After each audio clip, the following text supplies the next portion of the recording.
ആകാശേ, അയാളെ വിശ്വസിച്ചു പോയി. അത് ശരിയാ. അപ്പൊ തെറ്റച്ഛന്റെ അല്ലേ? ആകാശിന്റെ മുന്നിൽ വന്ന് അച്ഛൻ ചോദിച്ചത് ഇനി ഞാൻ എന്താ ചെയ്യേണ്ടത് എന്നാ. ആ മനുഷ്യനെ ആ ദയനീയ അവസ്ഥയിലേക്ക് കൊണ്ടെത്തിക്കേണ്ട കാര്യം ഉണ്ടായിരുന്നു ആകാശിന്. എല്ലാ അച്ഛനമ്മമാരും മക്കൾക്ക് നല്ലത് വരണമെന്ന് മാത്രമേ ചിന്തിക്കൂ. നമ്മുടെ അച്ഛനും അത് തന്നെയാ ചിന്തിച്ചത്. ഇങ്ങനെയൊക്കെ സംഭവിക്കുന്ന അച്ഛൻ അറിഞ്ഞിരുന്നോ? അറിഞ്ഞുകൊണ്ടാണോ ആനന്ദേട്ടന്റെ കല്യാണം നടത്തിയത്? പറ്റിപ്പോയൊരു തെറ്റാ. അതിന്റെ പേരിൽ ആ മനുഷ്യനെ ഇനിയും കുത്തി നോവിക്കരുത്. പറയുന്നത് കേട്ടോ, ആ ദ്രോഹം ചെയ്യരുതെന്ന്. അച്ഛനെ തെറ്റുപറ്റി പോയാ ആരും കുറ്റപ്പെടുത്താൻ പാടില്ല. ഞാൻ അങ്ങനെ അല്ല പറഞ്ഞത്. നീ അങ്ങനെ എന്നാ മീനു പറഞ്ഞേ. പക്ഷേ ഇതേ അച്ഛൻ ഇതേ അച്ഛൻ മറ്റുള്ളവർക്ക് എന്തെങ്കിലും തെറ്റ് പറ്റിയ എന്തെങ്കിലും ഒരു വീഴ്ച വന്ന അവരെ അങ്ങ് പൊളിച്ചു കൊടുക്കുമല്ലോ. അതിന് പ്രശ്നമൊന്നുമില്ല അല്ലേ? അച്ഛൻ ചെയ്തത് ശരിയാണെന്ന് ഞാൻ പറഞ്ഞില്ല. പിന്നെ നീ എന്താ പറഞ്ഞേ? ഇപ്പൊ അച്ഛൻ അനുഭവിക്കുന്ന വേദന ആകാശിന് മനസ്സിലാവാഞ്ഞിട്ടാണോ, അതോ ആകാശിനെ മനസ്സിലാക്കണം എന്നില്ലേ? എനിക്ക് മനസ്സിലാവുന്നില്ല.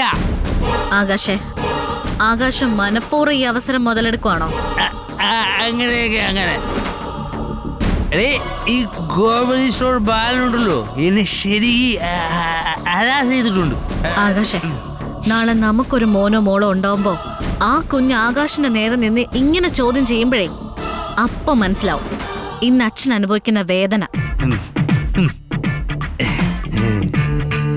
അതിന് നമുക്ക് മോനോ മോളോ വേണ്ടേ? എന്താ ഉദ്ദേശം? അല്ല, നമുക്കൊരു മോനോ മോളോ ഉണ്ടാവണമെങ്കിൽ നീയും കൂടെ വിചാരിക്കണ്ടേ?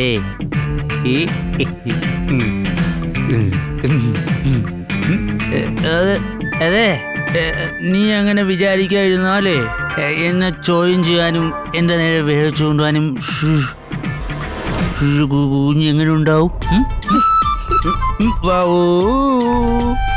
അതെ, ഇതത്ര വലിയ തമാശയായിട്ടൊന്നും എനിക്ക് തോന്നില്ലേ. എന്നോട് ചിരിച്ചല്ലോ. ഞാൻ ചിരിച്ചിട്ടൊന്നുമില്ലേ? ഇല്ല ഇല്ല, നീ ചിരിച്ചു. ഞാൻ കൊണ്ടു. അതെ മീനു, എന്താ?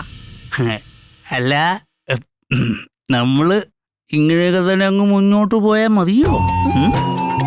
അല്ല, ഞാൻ ഉദ്ദേശിച്ചതേ നമ്മുടെ ജീവിതത്തിന്റെ ഒരു അടിത്തറ ലെവലിലേക്ക് നമ്മൾ പോണ്ടേ? വേണ്ട. വേണ്ട? എന്താ വേണ്ടാത്തെ? നമ്മൾ ഇപ്പോഴുള്ള ലെവലിൽ തന്നെ അങ്ങ് മുന്നോട്ട് പോയാൽ മതിയേ.